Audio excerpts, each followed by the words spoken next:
ഇഫ്താർ പാർട്ടികളൊക്കെ നടത്തുമ്പോൾ അതിൽ വിളമ്പാൻ പറ്റിയ നല്ലൊരു മധുരത്തിൻ്റെ റെസിപ്പിയാണ്. എന്നാലോ ഒരു ഓവറായിട്ടുള്ള മധുരമില്ല, നമ്മളെ അങ്ങ് വല്ലാണ്ട് മത്ത് പിടിപ്പിക്കുന്ന ടേസ്റ്റോ ഒന്നുമല്ല, നല്ല ടേസ്റ്റിൽ ഉണ്ടാക്കിയെടുക്കാൻ പറ്റുന്ന അടിപൊളി ഒരു സ്നാക്ക്. അതിനായിട്ട് നമുക്ക് ആദ്യം ഒരു പാത്രത്തിലേക്ക് 1/2 കപ്പ് അരിപ്പൊടി എടുക്കാം. സാധാരണ നമ്മൾ പാക്കറ്റിൽ വാങ്ങുന്ന പത്തിരി ഇടിയപ്പം പൊടി ഉണ്ടല്ലോ, അതാണ് ചേർത്തിരിക്കുന്നത്. അതിലേക്കൊരു 1/4 ടീസ്പൂൺ ഉപ്പ് ചേർത്ത് കൊടുക്കുന്നുണ്ട്, 2.5 ടേബിൾ സ്പൂൺ പഞ്ചസാര ചേർത്ത് കൊടുക്കുന്നുണ്ട്. ഇതെല്ലാം കൂടി ചേർത്തിട്ട് ഒന്ന് നന്നായിട്ട് മിക്സ് ചെയ്തെടുക്കാം. 2.5 ടേബിൾ സ്പൂൺ പഞ്ചസാര എന്ന് പറയുമ്പോൾ അതൊരു നോർമൽ മധുരമാണ്. നിങ്ങൾക്ക് കുറച്ചുകൂടി മധുരം വേണമെങ്കിൽ 1 ടേബിൾ സ്പൂൺ പഞ്ചസാര കൂടി ചേർത്ത് കൊടുക്കാവുന്നതാണ്. ഇനി ഇതിലേക്ക് 1 കപ്പ് നല്ല ചൂടുള്ള പാല്, എന്ന് വെച്ച് തിളച്ച പാൽ എടുത്തൊഴിക്കാൻ പാടില്ല, മാവങ്ങ് വെന്ത് കട്ടയായി പോവും. അതുകൊണ്ട് നല്ല ചൂടുള്ള പാൽ ഇതിലേക്ക് ഒഴിച്ചു കൊടുത്തിട്ട് ഒരു വിസ്ക് വെച്ചിട്ട് മിക്സ് ചെയ്തെടുക്കാം.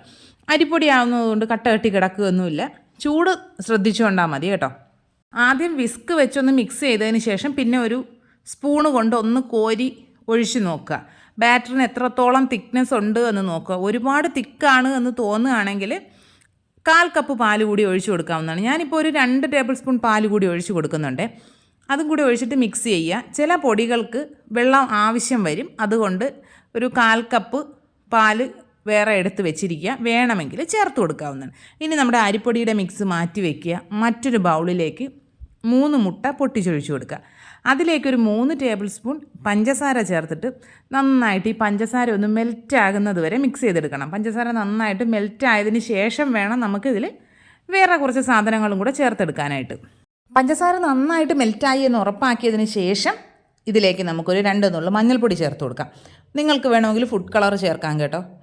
ഇനി ഇതിലേക്ക് ഒരു 4 ഏലക്കായുടെ കുരു ഒന്ന് ചതച്ച് ചേർക്കുന്നുണ്ട്. ഏലക്കാപ്പൊടിയാണെങ്കിൽ ഒരു 1/2 ടീസ്പൂണോളം ചേർത്ത് കൊടുക്കുക. എല്ലാം കൂടി നന്നായിട്ട് മിക്സ് ചെയ്തെടുക്കുക. നമ്മുടെ ആ മിക്സിങ് പരിപാടിയും കഴിഞ്ഞിട്ടുണ്ട്, അതിനെ മാറ്റി വയ്ക്കാം.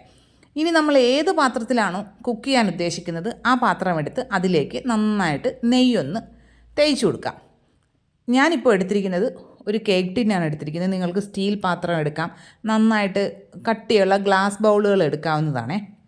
ഇനി ഒരു സ്റ്റീമറിലേക്ക് വെള്ളം വെച്ച് അത് നന്നായിട്ട് തിളച്ച് അതിൽ നിന്ന് ആവി വന്ന് തുടങ്ങുമ്പോൾ പാത്രം വെച്ച് കൊടുക്കുക.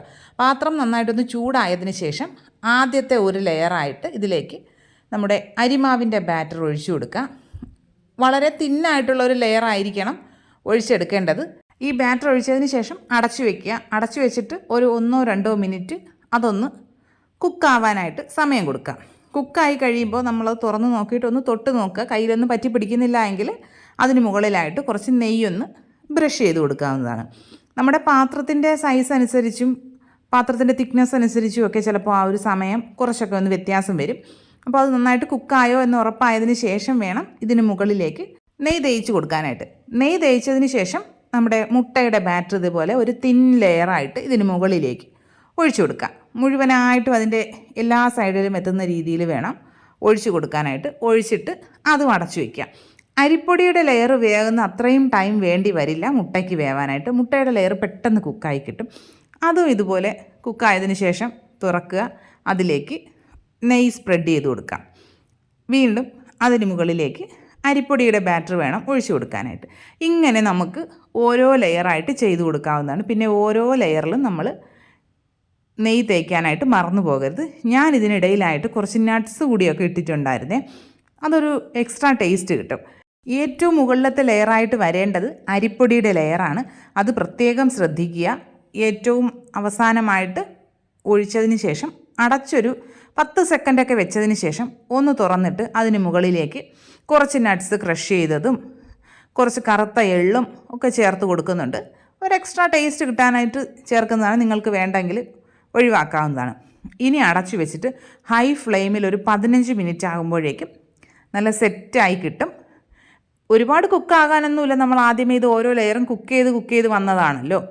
15 മിനിറ്റിന് ശേഷം തുറന്നൊരു സ്ക്യൂർ വെച്ചൊന്ന് കുത്തി നോക്കുക. അതിൽ പറ്റി പിടിക്കുന്നൊന്നും ഇല്ലെങ്കിൽ കുക്കായി. പിന്നെ അതിനെ പുറത്തെടുത്ത് വെക്കുക. നന്നായിട്ട് ചൂടാറിയതിന് ശേഷം മാത്രമേ ഇത് ഡീമോൾഡ് ചെയ്തെടുക്കാൻ പാടുള്ളൂ കേട്ടോ. സൈഡൊക്കെ ചൂടാറി വരുമ്പോൾ തന്നെ ഒന്ന് വിട്ട് വരും. അപ്പോൾ നമുക്കൊരു പാത്രത്തിലേക്ക് കമഴ്ത്തി കൊടുക്കാവുന്നതാണ്. കമഴ്ത്തിയതിന് ശേഷം തട്ടി കൊടുക്കുമ്പോൾ അതിന് ഡീമോൾഡായി കിട്ടിക്കോളും. ഇനി നമുക്കിതിനെ കട്ട് ചെയ്ത് സെർവ് ചെയ്യാവുന്നതാണ്. ഇപ്പോൾ നിങ്ങൾക്ക് എല്ലാവർക്കും മനസ്സിലായില്ലേ, ഞാൻ ഉണ്ടാക്കിയത് നമ്മുടെ സ്വന്തം നെയ്യടയാണ് കേട്ടോ ഉണ്ടാക്കിയിരിക്കുന്നത്. പക്ഷേ ഇത് സാധാരണ നെയ്യട ഉണ്ടാക്കുന്നത് മൈദാമാവും മുട്ടയും വെച്ചിട്ടാണ്. ഞാൻ ഇന്നിപ്പോൾ കുറച്ച് ഹെൽത്തി ആയിക്കോട്ടെ എന്ന് കരുതിയിട്ടാണ് അരിപ്പൊടി വെച്ചിട്ട് ചെയ്യുന്നത് കേട്ടോ. എല്ലാ കൂട്ടുകാരും ട്രൈ ചെയ്ത് നോക്കുക, ഫീഡ്ബാക്സ് ഒക്കെ കമൻറ്റ് ബോക്സിൽ അറിയിക്കുക. ഇതൊരു സ്പെഷ്യൽ ഡേയിൽ ഞാൻ തയ്യാറാക്കിയെടുത്ത സ്നാക്കാണ്. എന്താണെന്ന് ഈ വീഡിയോയുടെ ലാസ്റ്റ് ഞാൻ ഉൾപ്പെടുത്താം കേട്ടോ. എല്ലാ കൂട്ടുകാരും ട്രൈ ചെയ്ത് നോക്കുക, ഫീഡ്ബാക്സ് ഒക്കെ കമൻറ്റ് ബോക്സിൽ അറിയിക്കുക. വീഡിയോ ഇഷ്ടപ്പെട്ടാൽ ലൈക്ക് ചെയ്യുക, കമൻറ്റ് ചെയ്യുക, ഷെയർ ചെയ്യുക, ചാനൽ സബ്സ്ക്രൈബ് ചെയ്യുക. ഈ മധുരം ഉണ്ടാക്കിയ സ്പെഷ്യൽ ഡേ ഏതാണെന്ന് പറയട്ടെ. നമ്മുടെ ഏറ്റവും വലിയൊരു സന്തോഷവും ആഗ്രഹവും പൂർത്തിയായൊരു ദിവസമാണ് കേട്ടോ. 2 വർഷം ആയിരിക്കുകയാണ്. ഇനി നമുക്ക് മറ്റൊരു വീഡിയോ ആയിട്ട് ഉടനെ കാണാം. ബൈ.